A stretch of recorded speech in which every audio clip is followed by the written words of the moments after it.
We kind of refer to this as chunking. And it's really a process that we've been working with for a while to come to this exact point. And what we do is we go ahead and we establish a turf nursery, which Mark and the guys did. Geez, we're probably maybe 18 months into it. I guess Stuart and Mark kind of came up with the varieties, and they're local hardy varieties of fescue, which obviously are native to the area.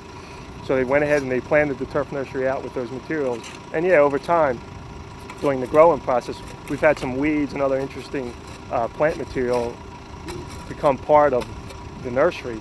So bringing that stuff out here and popping it in along the bunker edge, and instead of coming through and just saying, okay, well, all these weeds we got to get out of here, then you just have this pure stand of fescue, which is great from an agronomic standpoint. But when you're trying to create something that looks and feels old, and you're kind of defeating the purpose by getting that stuff and taking it out, because shit, that's the stuff that makes it look great. This is just us actually biting in to get the chunks, which then will travel down to wherever we're putting them.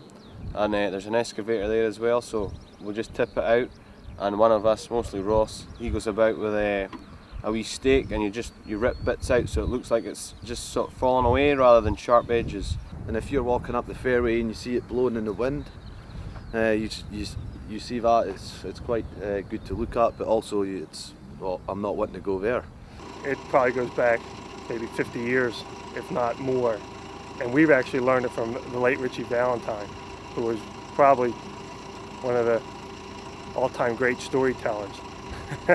He was the superintendent of Marion for 30 some odd years.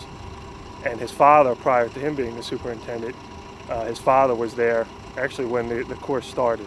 He was part of the construction crew, and then he went on to become the superintendent of the golf course. Mm-hmm. What Richie said they used to do is in the fall, when they were rebuilding bunkers or just fixing bunkers, what they would do is they would just take these chunks of grass, native grass, that were right from the golf course, which was obviously, a very practical way to go ahead and do that stuff back in that time.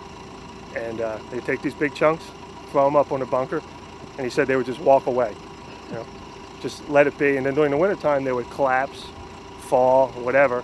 They come back in the springtime, and they would just patch it together, and it had this cool, old, established looking bunker in a very short period of time. I lived in the northeast, so when there's a lot of broken ground, like the dunes, and I always had that picture in my eye, and it inspired me to do this. It's just to tie everything in with the land, with the natural landscape. So you get to use your imagination as well, so that's good for me.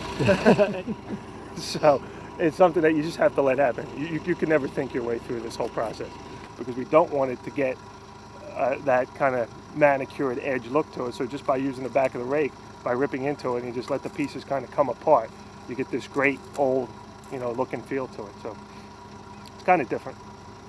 Some people probably look at us like we're crazy, for doing it this way, but looks pretty good. What the hell?